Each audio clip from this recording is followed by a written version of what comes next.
अस्सलामुअलैकुम friend, Khan point पे खुश आमदीद।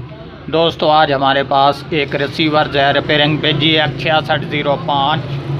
तो इसमें मसला क्या है दोस्तों कि इसकी पावर सप्लाई जो है ये ऑन नहीं, जबकि मैं इंशाल्लाह यहाँ से निकालता हूँ और निकालने के बाद इसको साफ़ करता हूँ अच्छी तरीके से, और इसमें जो भी मसला होगा आप दोस्तों के साथ ऑलरेडी शेयर करूँगा। सो फ्रेंड, मैंने अभी इसको जो है अच्छी तरीके से साफ़ कर लिया है, ये आपके सामने रहेगी। अभी इंशाल्लाह इसको पावर देते हैं और पावर पे लगाने के बाद चेक करते हैं कि इसमें कौन सा मसला है, ये किस वजह से जो है ये पावर सप्लाई ऑन नहीं हो रही। जबकि दोस्तों मैं यहाँ पर इसको बाफ्टा वाली वायर लगाता हूँ। लगाने के बाद इंशाल्लाह इसको चेक करेंगे ताकि हमारा प्रॉब्लम जो भी होगा हमारे सामने आ जाएगा।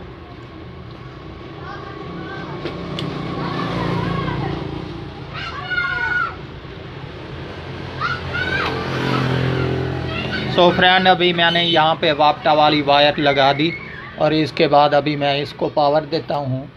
पावर देने के बाद जो है यहाँ पर अपना मीटर रखते हैं और मीटर की मदद से इंशाल्लाह इसमें जो भी मसला होगा वो बिल्कुल कन्फर्म आपके सामने दिखाई दे जाएगा।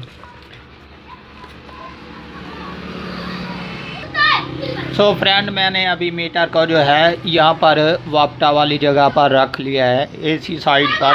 तो सबसे पहले मैं आपको यहाँ पर इसके वोल्टेज चेक करवा दूँ कि ये 220-25 वोल्टेज जो है मैंने यहाँ पर दिए हुए हैं।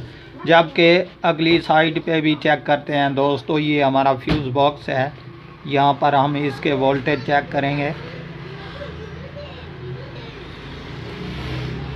तो ये देख लें दोस्तों, हमारे फ्यूज़ बॉक्स तक जो है ये पावर दे रहा है।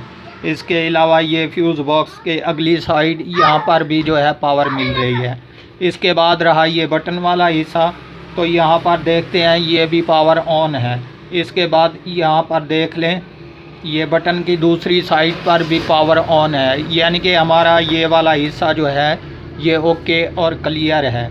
जबकि हम अभी इसको उल्टा करेंगे, उल्टा करके इसकी DC साइड जो है उसके वोल्टेज चेक करेंगे, जबकि मैं आप दोस्तों को चेक करवा देता हूँ। सो फ्रेंड, मैंने इसकी उल्टी साइड जो है वो घुमा दी और इसके बाद अपने मीटर को DC 1000 वोल्ट की रेंज पे रखेंगे, ताकि हमारे यहाँ पर 310 वोल्टेज होते हैं कैपेसिटर पर, जो कि बड़े वाला कैपेसिटर है, वहाँ पर हम चेक करते हैं। तो अभी दोस्तों ये देख लें, मैं यहाँ पर लगाने लगा हूँ। तो देख लें दोस्तों, यहाँ पर कोई वोल्टेज शो नहीं हो रहा है। किस लिए नहीं हो रहा है? हम बैक साइड पे चले जाते हैं, यहाँ पर एक रेजिस्टेंस है, ये देख लें। तो इसकी बैक साइड पर लगा के चेक करते हैं। यहाँ पर ये देख लें दोस्तों, यहाँ पर तकरीबन हमारे वोल्टेज कंप्लीट हैं, जो कि 200 वोल्टेज हैं यहाँ पर DC। बाज़ औक़ात 300 भी होते हैं, 200 भी होते हैं। तो अभी इस पर जो है ये 200 वोल्टेज हैं। और इसके अलावा ये रेजिस्टेंस जो मैं आपको चेक करवा दूँ, यहाँ पर गौर से देख लें आप, ये वाली जो डायोड के साथ लगी हुई है, इसकी बैक साइड पे वोल्टेज आ रहे हैं, अगली तरफ नहीं आ रहे। हालांकि ये ओके और क्लियर है, ये नहीं कि जल कर ये राख हो चुकी है। तो अंदर से ये ख़त्म हो चुकी है, डेड हो चुकी है, जिसकी वजह से यहाँ से वोल्टेज क्रॉस नहीं जा रहे। जबकि मैं यहाँ पर आपको DC वोल्टेज भी चेक करवा देता हूँ इंशाल्लाह। ये देख लें दोस्तों, एक प्राड मैंने ग्राउंड पे लगा दिया, यहाँ पर 5 वोल्टेज पे कुछ नहीं, और ये 15 और ये 20 कुछ भी शो नहीं हो रहा। ये इसी वजह से नहीं हो रहा दोस्तों कि ये तकरीबन 12-13 ओम्स की रेजिस्टेंस होती है, जो कि डेड हो चुकी है, जिस वजह से ये वोल्टेज नहीं दे रही। तो इसको हम क्या करेंगे दोस्तों, अगर इस तरह की हमारे पास कोई पड़ी है इजाफी तो लगा दें, ये ओके और क्लियर हो जाएगी। जबकि आपके पास नहीं तो कोई मसला नहीं, घबराने की ज़रूरत नहीं, आप यहाँ पर एक जंपरिंग कर दें, ये बिल्कुल ओके और क्लियर हो जाएगी। सो फ्रेंड, ये देख लें, मैंने यहाँ पर जो है ये काविये की मदद से जंपरिंग कर दी है। अभी जो है हम इसको लगाते हैं पावर पे, और पावर पे लगाने के बाद जो है ये चेक करते हैं ताकि हमारी प्रॉब्लम जो है ये महसूस हो जाए। दोस्तों अभी मैं इसको वाफ्टा वाली वायर लगाने लगा हूँ और इसके बाद अपने मीटर को जो है डीसी 20 वोल्टेज की रेंज पे रखने लगा हूँ। इसके बाद इंशाल्लाह अभी इसके वोल्टेज भी चेक करते हैं।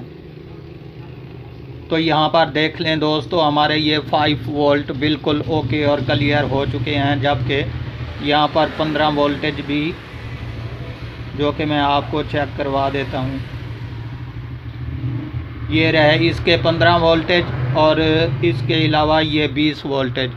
तो अभी ये ओके और क्लियर हो चुकी है बस। जबकि मसला यही था कि इसकी ये वाली रेजिस्टेंस जो है ये डेड हो चुकी थी, जो मैंने यहाँ पर जंपरिंग कर दी। ये बिल्कुल ओके और क्लियर हो चुकी है। दोस्तों उम्मीद करता हूँ ये वीडियो आपको बहुत पसंद आई होगी। अगर आप हमारे चैनल पर नए हों तो हमारे चैनल को ज़रूर सब्सक्राइब कीजिएगा और देखना ना भूलिएगा अपना मनपसंद यूट्यूब चैनल खान पॉइंट।